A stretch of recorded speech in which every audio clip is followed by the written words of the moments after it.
ठीक है। तो हेलो दोस्तों, वेलकम है हमारे नए एपिसोड में। और मैं हूं दीपक पाठक। यहाँ हम लोग film making, short films, technical details, AI, इन सब चीज़ों के बारे में बात करते हैं। आज का जो टॉपिक है ये बहुत छोटा सा टॉपिक है, बट अगेन ये बहुत इंपॉर्टेंट टॉपिक है। It is about framing. जी हाँ, फ्रेमिंग जो है ये बहुत डिफरेंट टाइप्स के होते हैं। हम लोग, आप जानते हैं, मूवीज़ में अलग अलग कैमरा एंगल्स होते हैं, फ्रेम करने के डिफरेंट तरीके होते हैं, रूल ऑफ थर्ड होता है। कई जगह हम डेप्थ दिखाते हैं, कई जगह हम लोग फ्लैट दिखाते हैं। It totally depends. जैसे कि अब आप देख लो, मेरा बैकग्राउंड इज़ एब्सोल्युटली फ्लैट। यहाँ ज़्यादा कुछ डिटेल, कुछ एक्सट्रीम डेप्थ है नहीं, बिकॉज ये एक टॉकिंग हेड वीडियो तो यहाँ पे चलता है। तो हम लोग इस चीज़ के बारे में ज़्यादा बात करेंगे आज यहाँ पे, एंड देखेंगे कि कितने सारे ये टाइप्स ऑफ फ्रेमिंग्स होते हैं, बेस्ट तरीका क्या होता है फ्रेमिंग का, एंड देन क्यों ये ज़रूरी है। देखिए, ये बहुत छोटी सी चीज़ है फ्रेमिंग, वर्ड भी बहुत छोटा सा है, एंड देन जब आप इसके बारे में पढ़ेंगे तो आपको लगेगा भी कि यार ये तो मतलब बेसिक है, सबको पता होता है। बट बिलीव मी, अगर आप इसको फॉलो नहीं करोगे ना, तो आपकी वीडियो जो देख रहा होगा, फाइनल जो भी आपकी जनता होगी, उनको उतना मज़ा नहीं आएगा, उनको उतना कंफर्ट नहीं लगेगा आपकी वीडियो देखने में। स्टोरी अच्छी है, सब कुछ अच्छा है, एक्टिंग अच्छी करी हुई है, बट अगर आप फ्रेमिंग सही से नहीं रखोगे ना, तो क्या होगा ना, जनता को हमेशा लगेगा कि वो एक मूवी ही देख रहे हैं। फ्रेमिंग ऐसे रखिए कि कंफर्टेबल हो, देखें एंड समझे आपकी स्टोरी को, एंड भूल जाएं कि वो एक मूवी देख रहे हैं। सो हम इस पर आज देखते हैं कैसे हम फ्रेमिंग बेटर रख सकते हैं, क्या नहीं करना चाहिए, क्या करना चाहिए, सब देखेंगे। Let's start.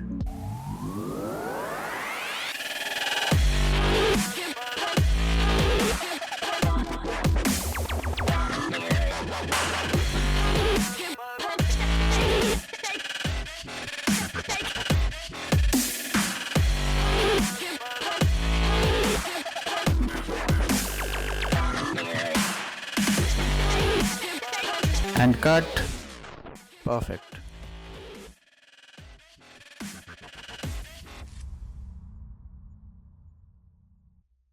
तो देखिए, सबसे पहले बात करते हैं हम एक बेसिक ऑफ फ्रेमिंग। ठीक है, तो फ्रेमिंग होती क्या है। तो देखिए, आप समझिए इसको इस तरीके से कि जैसे कि आप चल रहे हो रास्ते पे, तो आप जिस तरह देखते हो पूरी दुनिया को और जिस तरह आप एक मूवी देखते हो, ये दोनों में बहुत ज़मीन आसमान का फ़र्क होता है। एंड ये इसलिए होता है बिकॉज जब आप देख रहे हो लाइफ को, तो आप अपने पर्सपेक्टिव से देख रहे हो। आप किसी से बात भी करते हो तो भी अपने आप को उससे बात करते हुए नहीं देखते हो। आप अपना पीओवी जो व्यू होता है, आपका पॉइंट ऑफ व्यू, आप उससे देख रहे होते हो और सामने वाला ही दिखता है। सो आपके पॉइंट ऑफ व्यू से सब कुछ दिख रहा होता है। बट जब आप एक मूवी बनाते हो, एक स्टोरी दिखा रहे हो, सपोज आप खुद ही एक्टर हो एंड आप खुद किसी से बात कर रहे हो, उस मूवी में ऐसा कोई सीन है, आप किसी से बात कर रहे हो एंड इसको शूट करना है, तो ये क्योंकि आप एक थर्ड पर्सन को दिखा रहे हो विच इज़ योर ऑडियंस, तो उनको कैसे दिखाया जाएगा ये कन्वर्सेशन बेस्ट पॉसिबल वे में, कि सो दैट आप भी दिख रहे हो, सामने वाला भी दिख रहा है, एंड एनवायरनमेंट है, कहाँ पे हो, सब कुछ समझ में आ रहा है, स्टोरी के हिसाब से भी सब कुछ चल रहा है। तो वो शूट करने का तरीका, उसको फ्रेम करने का तरीका बिल्कुल डिफरेंट रहता है। सो ये अक्सर जब मैंने भी स्टार्ट करा था फिल्म मेकिंग में, तो ये मैंने एक छोटी सी मिस्टेक करी थी कि मैं जिस तरह हर चीज़ को देखता था, मैं उसी तरह से रिकॉर्ड भी कर लेता था विदाउट नोइंग कि भाई ऐसा नहीं दिखाया जाता है। वो नो डाउट आपको स्टोरी समझ में आएगी, बट देन वो उतना ज़्यादा इम्पैक्टफुल नहीं लगेगा। आपको अपनी स्टोरी समझानी है बहुत ही अच्छे वे में, तो आपको एक थर्ड पर्सन के हिसाब से सोचना पड़ेगा, एंड वो थर्ड पर्सन आपका कैमरा है, वो कैसा देख रहा है सब कुछ, सारे सीन को, वो आपकी ऑडियंस देखेगी। सो आप कैसे रिकॉर्ड करते हो, कैसे फ्रेम करते हो, बहुत इंपॉर्टेंट हो जाता है, बिकॉज आप एक स्टोरी को दिखा रहे हो अपने नज़रिए से to a different person which is your audience. So framing ये होती है। एंड मैं आपको 2 फुटेजेस दिखाता हूँ, सेम ड्यूरेशन में है, सेम एनवायरनमेंट, सेम सब कुछ सेम होगा। इट्स जस्ट दैट एक चीज़ मैं वहाँ चेंज करूँगा विच इज़ फ्रेमिंग, एंड आप देखिए, आपको फिर समझ में आ जाएगा कि एक गुड फ्रेमिंग कैसी होती है, एंड एक बैड फ्रेमिंग या एक ऑर्डिनरी फ्रेमिंग, नॉर्मल फ्रेमिंग कैसी होती है। सो आप ये देखिए, इसमें आप देखिए, ये फ्रेमिंग जो है, this is professional framing, and ये पूरा सीन आप देखिए। एंड नाउ अब मैं आपको इसी का सेम वर्जन दिखाता हूँ, एक सिंपल फ्रेमिंग के हिसाब से दिखाता हूँ। सो इसमें देखिए, ये आपको एकदम से डिफरेंट लग रहा होगा, सब कुछ सेम है, लाइटिंग वाइटिंग, बट ये आपको डिफरेंट फील दे रहा होगा बिकॉज इसमें जो फ्रेमिंग है वो बहुत ही सिंपल रखी गई है, बिल्कुल ऑर्डिनरी नॉर्मल फ्रेमिंग रखी गई है, जो कि हर बिगिनर पहले स्टार्टिंग में ऐसे ही करता है, मैंने भी करा था। सो ये है। तो आपने ये दोनों फुटेजेस देखी, एंड आप खुद ही सोचिए, just by changing your view, and ऐसा नहीं है कि कोई बहुत एक्सट्रीम कैमरा एंगल हम लोग यूज़ करने वाले हैं कि जो अचीव ही नहीं करा जा सकता विदाउट हैविंग गिम्बल या, है ना, बढ़िया टेक्निक, नहीं, ऐसा कुछ नहीं। सिंपली फ्रेम होता है, जो हमारा सब्जेक्ट होता है जिसमें हम चाहते हैं पूरा फोकस रहे ऑडियंस का, वो हम लोग डिफरेंट रखते हैं थोड़ा सा नॉर्मल से, बेसिकली सेंटर में ना रखे कहीं डिफरेंट एरिया में रखते हैं, या अपने हिसाब से क्रिएटिव है तो डिफरेंट टाइप से हम उसको बस फ्रेम को थोड़ा सा शिफ्ट कर देते हैं, अदरवाइज़ बाकी सब सेम रहता है। बट ये इम्पैक्ट आप देखिए कितना अच्छा बनाता है।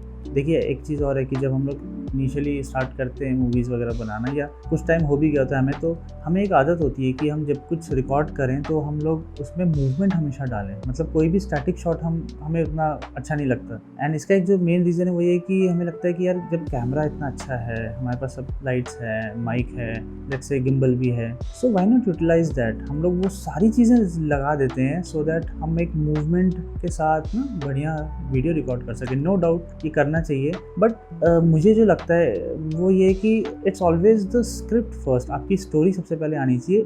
उस स्टोरी में इफ़ इट इज़ रिक्वायर्ड कि आपको ऐसा कुछ मूवमेंट करना है तभी आप करो। ज़बरदस्ती नहीं है कि आपको मूवमेंट करनी है, just to create a better view. To be very honest, अगर आप हैंड हेल्ड भी रख रहे हो, एक कन्वर्सेशन रिकॉर्ड कर रहे हो, थोड़ा बहुत भी मूव हो रहा है, आप ब्रीथ कर रहे हो, थोड़ा बहुत मूव हो रहा है, वो भी बहुत अच्छा एक आपका इफेक्ट क्रिएट करता है। अगर आपके पास गिम्बल भी है तो आप गिम्बल पे एक जगह स्टैटिक भी रह सकते हो, थोड़ा बहुत मूवमेंट आएगा तो वो एक लाइवली शॉट लगेगा एंड अच्छा इफेक्ट बनेगा। सो एक्शन फिल्म है कोई, तो उसमें जाहिर सी बात है ज़्यादा मूवमेंट होती है, बट ज़रूरी नहीं कि हर जगह आप मूवमेंट ही करो। आप स्टैटिक शॉट्स भी रखिए, ट्राइपॉड पे भी रख के शूट करिए, वो भी बहुत अच्छा एक आपकी स्टोरी को समझाने का काम करता है। So story is first. ठीक है, तो अब नेक्स्ट है कि जो आपकी फ्रेमिंग है ये कितने डिफरेंट टाइप्स की हो सकती है। देखिए आप इसको स्टिल्स से कंफ्यूज मत होइएगा। स्टिल्स, जब हम एक फोटोग्राफी की बात करते हैं, स्टिल्स इमेज खींच रहे होते हैं, तो वहाँ पे पूरा सिनेरियो बिल्कुल डिफरेंट होता है। मैं ज़्यादा इन डेप्थ नहीं जाऊँगा, but when you are shooting a movie, जब आप मूवी में वो कैमरा एंगल्स मूव कर रहे हो इधर उधर, and then at the same time आपका कैरेक्टर भी जा रहा है, देन आपको हर चीज़ का ध्यान देना होता है। लाइट्स कैसे उसके साथ जाएंगी, आगे जा रहा है तो आगे लाइट में वो कैसा दिख रहा है, पहली लाइट में कैसा दिख रहा है, देन बैकग्राउंड क्या आ रहा है। मतलब इट्स लाइक एक स्टिल को आप इंटू करते जाओ एंड मल्टीपल स्टिल्स आपके सारे अच्छे होने चाहिए। अगर 90% भी आपने अच्छा शूट करा है, एंड में जाके कुछ गड़बड़ हो गया है in a one take shot, तो आपको वो पूरा री रिकॉर्ड करना पड़ेगा। So movie making, short film making, basically camera movement में रिकॉर्डिंग के टाइम आपका जो फ्रेमिंग है ये थोड़ा डिफरेंट होता है compare to a still framing. So देखिए वैसे तो फ्रेमिंग बहुत सारे डिफरेंट टाइप की होती है, बट मैं आपको यही बोलूँगा कि start with the basics and carry the basics. आप आगे भी जब आप प्रोफेशनल लेवल पे ही पहुंच जाओ, 1-2 साल भी आपको हो जाए काम करते हुए, आप वो बेसिक को भूलिए मत, एंड प्लस उसको यूज़ भी करिए। जैसे कि मैं आज भी रूल ऑफ थर्ड्स बहुत ज़्यादा यूज़ करता हूँ। आप ये सारे शॉर्ट्स देख सकते हैं, यहाँ पे रूल ऑफ थर्ड यूज़ हुआ है, एंड ज़रूरी नहीं है एक ही तरीके से आप ये रूल ऑफ थर्ड को यूज़ करिए, आप डिफरेंट टाइप से भी रूल ऑफ थर्ड यूज़ कर सकते हो। एंड अगर आप इस फ्रेम को भी देखोगे तो ये भी रूल ऑफ थर्ड के हिसाब से ही है। मूवीज़ के भी अगर आप देखोगे तो रूल ऑफ थर्ड बहुत ही कॉमनली आज भी हर जगह यूज़ हो रहा होता है। And then it's not just only about rule of third. आप देखोगे तो अगर थोड़ा सा टिल्टेड एंगल वाले जो हमारे फ्रेम्स होते हैं, जैसे कि इस टाइप की, ये मोस्टली आप देखोगे एक्शन मूवीज़ में, या फिर कोई ऑटोमोबाइल है उसके कोई शॉट्स आप निकाल रहे हो तो वहाँ दिखा सकते हो, बाइक के शॉट्स है, बेसिकली थोड़ा सा एक्शन फील देता है ये। तो ये आप ऐसे इस टाइप के टिल्टेड भी रख सकते हो। बहुत ज़्यादा एक्सट्रीम टिल्ट मत कर लीजिए, वो फिर थोड़ा सा कन्फ्यूजन हो जाएगा आपके ऑडियंस के लिए कि वो देखे कैसे इसको। तो पीओवी शॉट्स आप रख सकते हैं। ये आप देखोगे इस टाइप के कुछ पीओवी शॉट्स होते हैं। ये रिवर्स फॉर्म में भी होता है जिसमें रिग करके कैमरा आपके ही फेस को पूरे टाइम देख रहा होता है। सो ये कुछ मूवीज़ में भी आपने देखा होगा, जब हमारा कैरेक्टर थोड़ा सा टेंस होता है तो वहाँ पे हम इन सब चीज़ों को दिखा सकते हैं, वहाँ अच्छा लगता है ये सब। देन मूवी के स्टार्टिंग में अगर आप बोलो तो मतलब अदर देन कैरेक्टर, मूवी की स्टार्टिंग में आप एस्टैब्लिशिंग शॉट्स में आप देख सकते हो कि हमेशा काफ़ी वाइड एंगल में दिखाया जाता है स्टार्टिंग में, सो दैट पता रहे कहाँ से मूवी स्टार्ट हुई है, किस एनवायरनमेंट में स्टार्ट हुई है। सो ये इस टाइप के कुछ शॉट्स रख सकते हो। ज़रूरी नहीं अगेन कि इसमें मूवमेंट ही हो, कोई ड्रोन शॉट ही हो या ड्रोन ही लो इसको रिकॉर्ड करने के लिए। स्टैटिक शॉट्स भी हो सकते हैं, या पैनिंग शॉट भी हो सकता है, या जस्ट हल्का सा जूम इन भी शॉट हो सकता है। सारे शॉट्स होते हैं। देन किसी को आपको थोड़ा ज़्यादा स्ट्रॉन्ग दिखाना है तो वो आप देखोगे हमेशा ज़मीन से वो लिया जाता है, थोड़ा लोअर एंगल से लिया जाता है। सेम इसके जो हमारा कैरेक्टर है वो थोड़ा सा बड़ा दिखे तो थोड़ा पावरफुल दिखेगा। तो आप मूवीज़ में देखोगे अक्सर बाहुबली टाइप की मूवीज़ हैं या हमारे कैरेक्टर को थोड़ा ज़्यादा ही पावरफुल दिखाना है तो वहाँ पे इस टाइप के शॉट्स आप दिखा सकते हो। Then behind the shoulder shots होता है, तो उसमें पीछे से शोल्डर दिख रहा होता है एंड देन सामने दूसरा कैरेक्टर आपसे बात कर रहा है, देन इसका ऑपोजिट होता है to the other side. By the way इस वाले शॉट में अगर बोलूँ तो एक साइड से पूरी रिकॉर्डिंग कर ली जाती है एंड देन सेम रिकॉर्ड हम करते हैं दूसरे साइड से, देन इन पोस्ट हम इसको कट करके ज्वाइन कर सकते हैं। और एल्स आप 2 कैमरे हैं तो आप दोनों एक साथ लगा लो सेम सेटिंग पे, सेम एक जगह ट्राइपॉड पे दोनों लगा के and then you can shoot. तो एक बार ही आपको शूट करना पड़ेगा, but then again you will need 2 cameras for that. तो इस टाइप के कुछ शॉट्स होते हैं। देयर आर मल्टीपल, मतलब अगर मैं बताने लगूँ तो पूरी वीडियो इसी में निकल जाएगी, but then again basic shots रखिए। कोई शॉट आपको नहीं समझ में आ रहा, so the best easiest way is जो भी आपका सीन है, कन्वर्सेशनल है, एक्शन सीन है, गाड़ी का है, बाइक का है, इसको नेट पे सर्च कर लीजिए, कोई ऐसा सीन डाल दीजिए यूट्यूब पे एंड किसी मूवी का देखिए एंड उससे इंस्पायर होकर आप अपना भी सेम वैसा ही रख सकते हो। आप इसको करके अपना शॉट काफ़ी हद तक 80-90% अचीव कर सकते हो एंड कुछ और इसमें आप क्रिएटिविटी डाल सकते हो तो आप उसमें क्रिएटिविटी डालिए, वो और अच्छा उभर के आएगा। देखिए एक और चीज़ है जो बहुत लोग करते हैं, ये स्टिल्स में तो मैंने बहुत ज़्यादा देखा है, हर कोई करता है। इट इज़ के आप अपनी ब्रेथ थोड़ी देर के लिए होल्ड कर लीजिए। मतलब थोड़ा मुश्किल होता है, कई बार मैंने भी स्टार्टिंग में करता था तो मुझे दिक्कत होती थी एंड शर्ट भी काफ़ी आने लग जाता था एक टाइम के बाद। बट आप ये ट्राई करके देखो, ये एक्चुअल में बहुत अच्छी चीज़ है अगर आप इसको कर सकते हो। सो इसमें होता क्या है कि आप इमेजिन आपने गिम्बल पे रखा हुआ है camera and you are shooting, तो आप सब कुछ फ्रेम लाइट वेट सब चेक कर लो, एक बार रीटेक वीटेक ले लीजिए एंड देन जब फाइनली आप रिकॉर्ड करने वाले हो ना, सांस भर के थोड़ी देर रोक लीजिए। आई नो थोड़े लंबे शॉट्स होंगे तो उसमें ये दिक्कत देता है, ट्राई करिए 20-30 सेकेंड्स तक अगर आप रोक सकते हो तो आप रोक के शूट करिए। और ये ब्रेथ की वजह से जो थोड़ा बहुत हिल जाती है बॉडी, ये आप अवॉइड कर पाओगे एंड आपका बिल्कुल बहुत बढ़िया स्मूथ जाएगा। सो ये आप करके देख सकते हैं। नेक्स्ट है कि जब आप शूट करते हो एंड कोई एग्जांपल के लिए पैन शॉट है जो आप यहाँ से स्टार्ट कर रहे हो एंड देन यहाँ जा रहे हो एंड इमेजिन इसमें कोई कैरेक्टर है जो चल के यहाँ पे जाके रुक रहा है एंड देन कुछ भी कर रहा है। तो देखिए इसमें आप ऐसे मत करिए कि जब आपका कैरेक्टर चल रहा है एंड आप रिकॉर्ड कर रहे हो, एक्शन बोल रहे हो तो उसके साथ चल रहे हो एंड देन एक जगह रुक गए एंड देन वो थोड़ी देर के बाद आपने कट बोल दिया। इससे क्या होगा ना, फोर्सफुली लगेगा आपके ऑडियंस को कि आप वहाँ वेट कर रहे थे एंड आपने स्टार्ट करा एंड देन आपने रोक दिया एंड आप उसको रिकॉर्ड कर रहे हो। व्हाट आई डू इज़, जब आप स्टार्ट करते हो ना तो गो ईजी एंड देन थोड़ा सा स्पीड अप करिए एंड देन अगेन स्लो करिए। अगर मैं इसको कर्व के हिसाब से समझाऊँ तो इस टाइप का कुछ कर्व होगा, तो आपकी जो स्पीड है ना ऑफ मूवमेंट, ये पहले थोड़ा सा ईजी इन रखिए देन ईजी आउट रखिए एंड में। बीच में आप इसको थोड़ा सा नॉर्मल या फास्ट भी नहीं बोलूँगा, थोड़ा नॉर्मल स्पीड में मूव करिए, बट देन जब आपको पता है एंड में जाके एक जगह रुकने वाला है तो एकदम से जाके कैमरा मत रोकिए, उसको वहाँ पहुँच जाने दीजिए, कोई बात नहीं, आप जाइए और धीरे धीरे चलते चलते चलते चलते फिर जाके धीरे से रोकिए। मैं दोनों वीडियो दिखाता हूँ। ये है नॉर्मल कि आपने स्टार्ट किया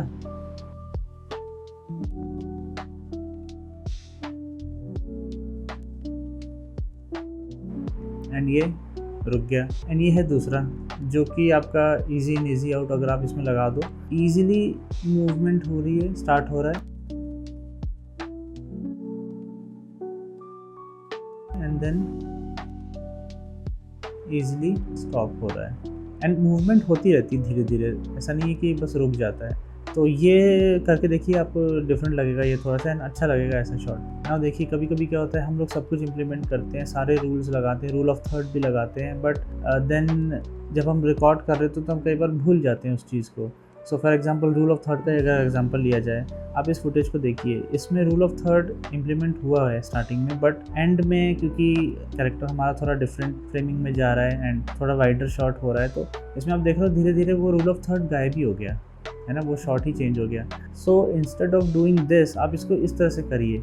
रूल ऑफ थर्ड स्टार्टिंग में अगर आपने लगाया तो try to track your subject, आप उस रूल ऑफ थर्ड के साथ अपने कैरेक्टर को ट्रैक करिए, उसके साथ जाइए एंड एंड तक रूल ऑफ थर्ड को रखिए, या अगर थोड़ा बहुत इधर उधर जा भी रहे हो तो थोड़ा बहुत जाइए, रूल ऑफ थर्ड पूरी तरह हटा मत दीजिए अपने फ्रेम से, उसको रखिए एंड एंड तक रखिए, अच्छा रिजल्ट आएगा एंड एक कंसिस्टेंसी बनी रहेगी आपकी वीडियो में। ये जो नेक्स्ट चीज़ है ये बहुत ही सिंपल चीज़ है, ये हम बस इसीलिए करते हैं कि हम बच जाएं, मिस ना हो जाए कोई भी शूट। तो इसमें आपको करना बस ये है कि जब आप एक्शन बोल रहे हो ना, तो उससे पहले रोलिंग बोल दो, एंड रोलिंग के टाइम से ही आप अपना कैमरे का बटन ऑन कर दो, भले आप एक्शन कुछ सेकंड बाद भी बोलो। इससे क्या होता है कि थोड़ा पहले का बफर मिल जाता है हमें, एंड लास्ट में भी आप यही करिए, जब पूरा हो जाए ना, आपको पता है कट हो गया सीन, उसके बाद भी थोड़ा देर रिकॉर्ड करिए फिर कट करिए। ये दोनों बफर जो है ये वैसे तो फालतू का आपका मेमोरी लेगा, बट बहुत थोड़ा सा ही मेमोरी लेगा, कुछ सेकंड का, बट ये आपको बचा लेगा। अगर आप डायरेक्टली शूट कर रहे हो, कई बार क्या होता है कोई भी सीन है जिसमें कैरेक्टर मूवमेंट में है एंड आप एक्शन बोल के फिर तुरंत दूसरी टाइम दबा रहे हो, तो कई बार वो मिस हो जाता है। एंड ये यहीं पे नहीं, कई बार डायलॉग डिलीवरी में भी यही होता है कि कई बार क्या होता है कि वो एकदम से आपकी डायलॉग डिलीवरी स्टार्ट हो जाएगी, तो आपको थोड़ा सा भी टाइम नहीं मिलेगा स्टार्टिंग में या एंडिंग में, क्योंकि ऐसा नहीं होता है एकदम से आप दिखाओगे तो वो बहुत ऑड सा लगेगा। किसी ने कुछ जवाब दिया तो थोड़ा पॉज के बाद उसका रिप्लाई आता है, या कुछ स्टार्ट भी हो रहा है तो थोड़ा सा इजीली, जैसे मैंने बताया इजी इन इजी आउट, इसी तरह से स्टार्ट भी होता है हमारा सीन। ये हर जगह आप इम्प्लीमेंट कर सकते हो।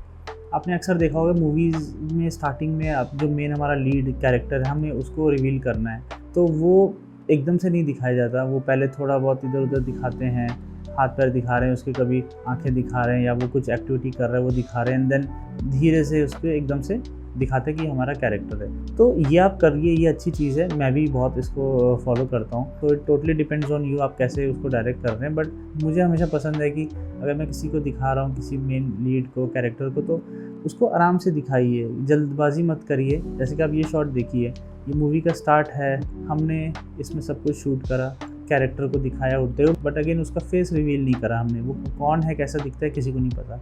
देन धीरे धीरे हमने फिर फाइनली दिखाया कि ये हमारा मेन कैरेक्टर है। सो कैरेक्टर को भी दिखाइए, डायरेक्टली भी आप दिखा सकते हो, बट देन अगेन ये थोड़ा सा मुझे पसंद है कि हमेशा कैरेक्टर को, या जो भी हमारा मेन सब्जेक्ट है फोकस का, जिसके ऊपर इसके अराउंड स्टोरी है, उसको थोड़ा सा, क्योंकि वो स्पेशल है, उसको थोड़ा सा अच्छे से प्रेजेंट करिए एंड थोड़ा ध्यान से धीरे से उसकी एंट्री अच्छे लेवल पे करवाइए। ये आप कर सकते हो, ये अच्छी एक टेक्निक है। एंड ये जो लास्ट चीज़ है जो मैं बताने जा रहा हूँ, this is not about framing, but it is more about कि देखिए मूवी जब आप बनाते हो, कोई भी शॉर्ट मूवी है 5 ही मिनट की है, तो उसको बस निपटाने के लिए मत बनाइए कि ये सीन दिखाना है, ये सीन दिखाना है, ये और फिर ख़त्म। इससे क्या होगा ना कि एक स्टोरी है, एक स्क्रिप्ट है जो आपने विजुलाइज करा था, आपने बस उसको रिकॉर्ड करके दिखा दिया। तो इसको इस तरह से मत दिखाइए, आप टाइम लीजिए, पॉजेस लीजिए हर एक 2 सीन के बीच में। ज़रूरी नहीं है कि 2 इंपॉर्टेंट सीन को आपको दिखाना है तो वो एक साथ स्टिच्ड ही हो, कि पहला इंपॉर्टेंट सीन आए, अब दूसरा इंपॉर्टेंट सीन आए, फिर आगे और आते रहे।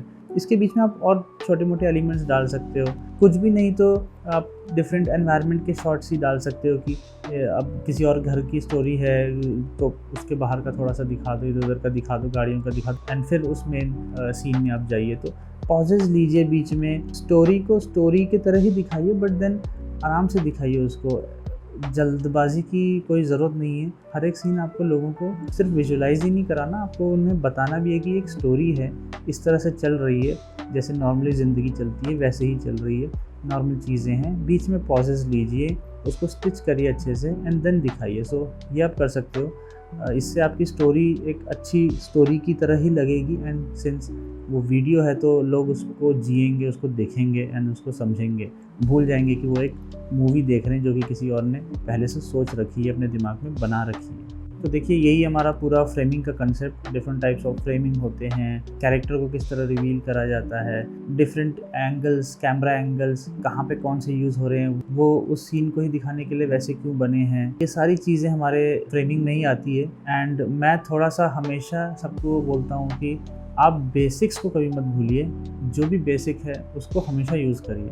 ज़रूरी नहीं है कि आप गिम्बल है तो वही यूज़ करिए हर बार, ट्राइपॉड को यूज़ करिए, हैंड हेल्ड शूट्स कर लीजिए, कहीं पे रख के भी आप शूट कर सकते हो, ज़रूरी नहीं कि आपको ट्राइपॉड की भी ज़रूरत हो। एंड देन जो आपके शॉट्स हैं वो सिंपल रखिए। सिंपल हमेशा शॉट्स आपके मूवी की स्टोरी दिखाने के लिए बेस्ट होते हैं। अगर मैं एज अ डिज़ाइनर बताऊँ, क्योंकि मैं डिज़ाइन करता हूँ बहुत सारी चीज़ें, तो आप अगर सिंपल चीज़ों के ऊपर अपनी क्रिएटिविटी दिखाओगे ना, तो वो ज़्यादा बेटर होगी रेदर देन कि आप सिंपल चीज़ को ही क्रिएटिविटी से पहले ही भर दो और फिर उसके ऊपर और अपनी क्रिएटिविटी डालो। वो एक्सट्रीम लेवल पे चला जाएगा, कई बार लोगों को समझ नहीं आएगा या कई बार वो ओवर क्रिएटिव हो जाएगा। वैसे ये वर्ड पहली बार मैंने निकाला, ओवर क्रिएटिव, ओवर क्वालिफाइड होता है बट ये तो हर बेसिक चीज़ को कभी भूलिए मत क्योंकि वो बेस है। एट द सेम टाइम ये भी मत भूलिए कि आपको उन्हें इम्प्लीमेंट भी करना है, एक्सिक्यूट भी करना है अपने जो भी आप वीडियो बना रहे हो, शूट कर रहे हो, आप उसमें उसको रखो भी। बिलीव मी, ये आपका बहुत ही इम्पॉर्टेंट चीज़ है एंड ये बहुत पहले से हर कोई फॉलो कर रहा है। आज भी बड़े से बड़ी मूवीज़ में बेसिक चीज़ें यूज़ हो रही होती हैं। आप भी यही करिए एंड अच्छी वीडियोस बनाइए। मैं आपको दोबारा एक और नई वीडियो में मिलूँगा। लाइक, सब्सक्राइब, शेयर ये आपके हाथों में है, आप कर सकते हो, कर दीजिए एंड जल्द मिलते हैं दोबारा नए एक वीडियो में and till then stay happy, healthy and enjoy the life. देखिए इतना बड़ा डिफ्यूज़र है तो ये जो यहाँ रखूँगा तो देखिए पूरा व्यू ही चेंज हो जाता है। सो तो मैं यहाँ आ जाता हूँ, तो ऐसी गलत चीज़ मत करिए, फ्रेमिंग वेमिंग मत बदलिए, जो जैसा है उसको वैसे ही रखिए। मिलते हैं।